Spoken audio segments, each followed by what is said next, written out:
Back for part 2 of our conversation with my son Erik and Courtney Dillon at CourtneyDillon.com about Norway. Thank And you this for is having going to me. be well, thank you. This is going to be focused on the modern age, but there's also 2 questions about the future of Norway. So, Okay. hi Erik, I love you. Says he loves you too, Mom. What is the collective heart and soul of the modern Norwegian people like? I thought we already answered that. Oh, maybe we're talking about the ancient ones. Well, he says that what's nice about the modern collective of the Norwegian people is it's similar. There's an essence of courage, strength, connection, hope, Yeah. Stubbornness. Stubbornness. Yeah, that's my husband. That is my husband. Does Norway as a country have a message for the world? That life can return to being simple and easy. And simplicity in nature is reflected in ourselves, that we can find solace in nature, hope in nature, and learn from it. And purity. Yeah, absolutely. Innocence, purity. Yeah. And connections. Connections. It's all about love. It's not about material goods. Of course, I just got through wrapping a bunch of presents, but whatever. I have to be a grandma. All right. Are we losing touch with the essence of Norway, becoming more international ourselves, the Norwegians, and having so many immigrants coming in a relatively short period of time? I guess, are they losing their He says a lot of he takes it, it's nothing to do with the immigrant population, number one, but he is saying that a lot of places in the world are losing their connection, and so it's important, right? The soul of their country, absolutely. And it's important right now that Norwegian people and any people in the world remain connected with the soul of their country as we move forward. We don't in the US. It's terrible. I mean, they have flags on every home, Norwegian flags everywhere on their cars. I mean, they've got a lot of national pride, but I guess she's wondering if they're going to lose that because so many immigrants, Somalians, etc., have been welcomed into the country. No, that's not the issue. It's really more of too much busyness, just consumerism, modern society. Yes, exactly. Okay. Okay. Now, more Norwegians welcome immigrants with open arms. Do we have something to learn from our newcomers, or are Norwegians just being naive?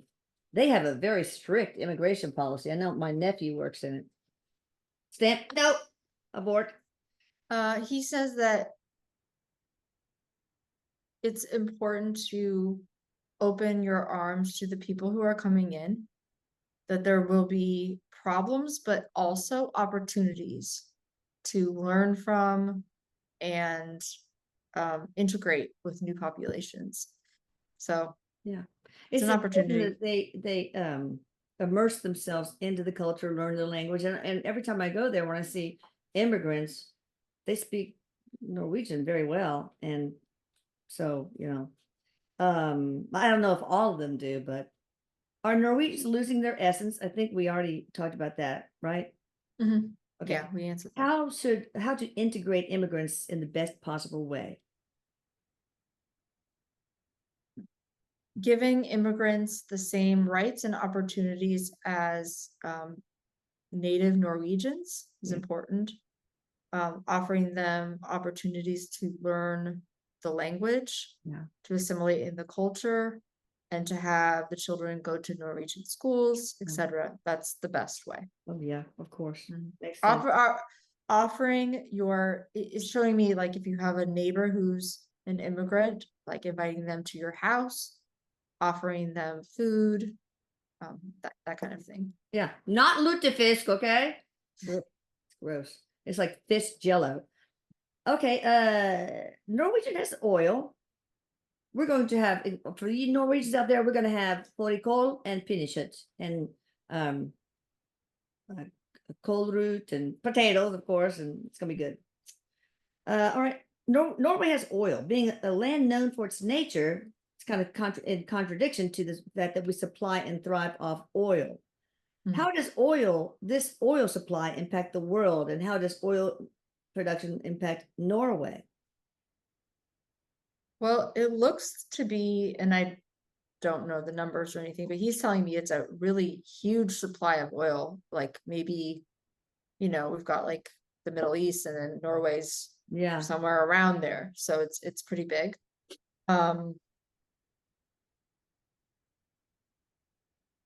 It remains this contradiction in a way.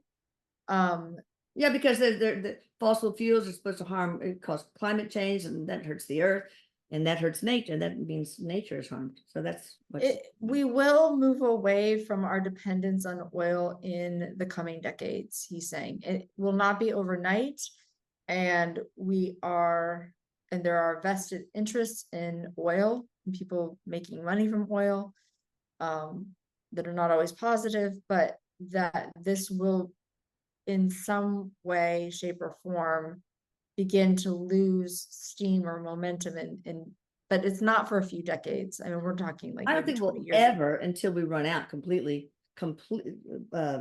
be completely independent from oil production, because we need it. We need it to build the wind turbines, and we need oil to put fertilizer and grow crops. We need oil to manufacture, solar panels and electric vehicles. No, he's not disagreeing with you. He's just saying that it won't be as like for everything. Yeah. That makes sense. Yeah. Yeah. It won't be for energy.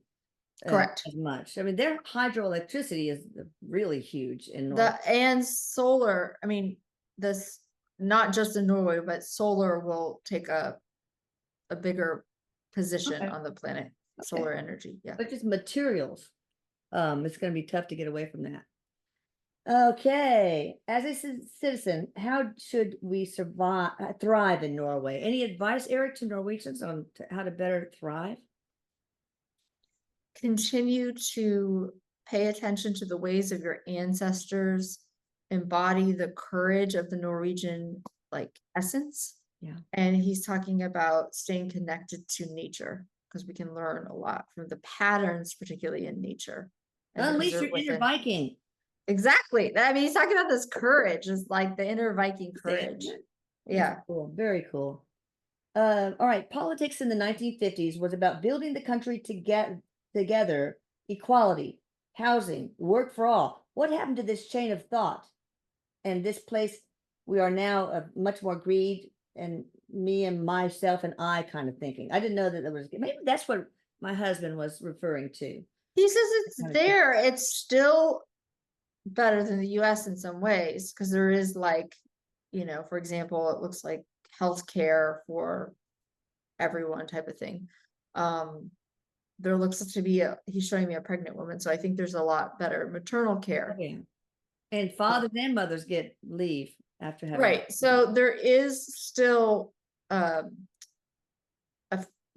effect of the 1950s policies are still we're still seeing that. Right. There is a problem in the world right now with consumerism, greed, and it's a problem everywhere. And so Norway is not immune to this drive toward consumerism, drive toward depletion of resources, drive toward greed. And so it's important. That's what he's talking about. But it's really a global epidemic. Yeah. All right, Norwegian politics. What is okay and what is not? Norwegians like to see themselves as peacekeepers. Are they? Can we do better? Yes and no. That's true. In some ways, they are peacekeepers. If we look at the recent history, it's relatively peaceful, and there's not a lot of conflict. But he's talking about to look at government as a microcosm of the collective and the human population. Erik does this often, but he reminds us that we can find peace within ourselves. Yeah. Also, and that's really essentially his message a lot, like where we see problems in the government, yes, we can go out and protest and we can go out and work to fix something, but also look at that as a mirror of what do I need to work on within myself? Yeah. How can I find peace within my own heart? How can I learn to quiet my mind? And that's all about loving yourself, being happy with who you are and what you have, and being grateful for those around you. I mean, I think love is the answer to inner peace, really. Absolutely. Self-love and love of others. All right. How can Norway impact the world in the best possible way? Norway will be a model for the future. It will we will show the world in Norway what it's like to live in a relatively unspoiled and untouched environment. There will be ways in which we gain information about how to replenish land, etc. So it's a beautiful energy when you tune in. Yeah. They're very high tech people too. It's really interesting. I think they developed the whole toll system for card readers, like easy tag stuff. And they had something significant to do with mobile phones, but I'm not really sure about the start of mobile phones. Okay. What can the world learn from Norway? I guess have we covered that enough? Yes. Okay. Just a couple more questions. Does Erik have any advice for Norwegians? Because you love them so much. He's one of you, as he's saying. To remain connected to the values of your ancestors. Yeah. And go into your heart during this moment in time. Okay. All right. 2 questions about the future. Can Erik tell us where Norway is headed? He says it depends. It depends on the will of the people. What about the quantum probability now? Knowing that it can change because free will is involved here. Yes. The quantum probability, we're going to go through a lot of transitions in the world, and he shows me that Norway does pretty well in these transitional period. The United States is going to have some growing pains. It looks like we already are starting to experience them. Yeah. And it looks like Norway will continue to have a certain type of access to services for people. It is important to remain connected to the heart of your ancestors. This is the maybe overarching theme of today. Okay. So, very good. I think we should have something about the migrant crisis here. I mean, millions and millions pouring in. Detention centers are essentially empty. So that, the administration does not want, they want to release them into the country. My feeling is that they just want, that's a backdoor to amnesty. They want new Democrat voters. I know that's very cynical, but I think that is what this administration wants. But is that true?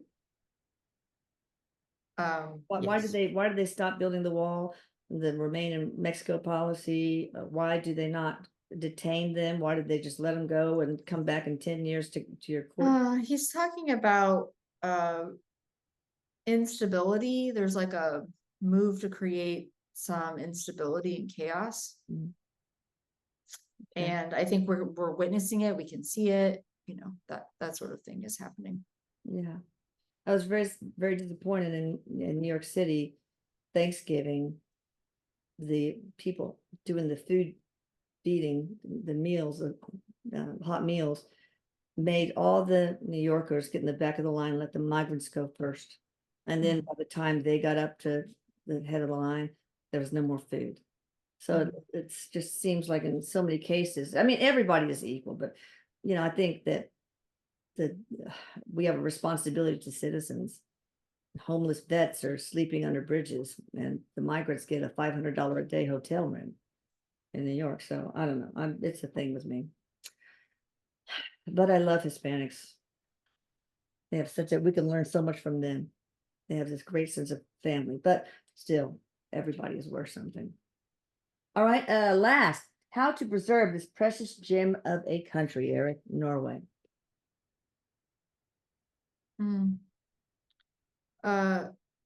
Continue to go out into the natural world. He's saying to make sure there's laws enacted to preserve this unspoiled, because it's very unspoiled. Yes. And it's really rare. There's only a few places on the planet right now that have this unspoiled, untouched beauty. Greenland, Iceland, most Yeah. of Russia, probably. Parts of Yeah. Africa, I'm sure. Yeah. Africa, there's parts of Africa. There's some of the like Samoa, he's saying. Yeah. Pacific Islands, there's some unspoiled areas, but there's a lot of destruction that's happened. Yeah. We're going to have to, clean it up. Yeah. This isn't going away. So, all right, last question I kind of forgot to ask you. What was the connection with Star People?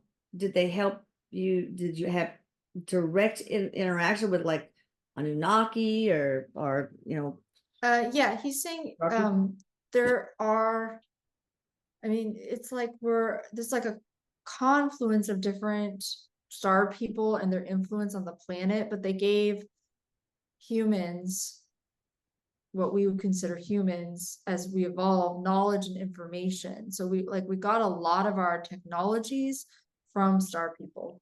Okay. What did Norway and specifically? He's saying if you look, and I don't know about this, but he's saying if you look into the folklore, there is like we'd have to look this up. I'm curious to see if a person watching this can find out about this, but are there like antler beings or something? Yeah, there's something like that in the pagan time. Yeah, yes. Okay. He's showing me them. So they're like a particular being. And they are influencing also the Nordic people. Wow. And they seemed like they seem like they have antlers. Like when I see them, he's showing me that in my mind. Yeah. There's in pagan history, some folklore. So he's talking about we can find roots of this in the Nordic traditions and folklore. We can find evidence of these star beings, and they're given these like mythological names, but really they're like they're giving us knowledge and information. So some of it's folklore, some of this they gave us like rituals, traditions, how to work with the land, how to work with the energies at different times of the year, how to work with the solstice. Very cool. All right. Happy solstice. Thank you. Winter solstice, everyone. To you. And again, check out Courtney Dillon at CourtneyDillon.com. Thank you very much. Pause for the screen to show up if she does. Oh, that was wonderful with my YouTubes. All right. Thank you, everybody. And I love you all. Erik, I love you. He loves you too. He loves everyone listening too. Thank you. Don't forget, Erik, to join us for Christmas dinner. He will be there. All right. He's excited. Me too. Bye-bye.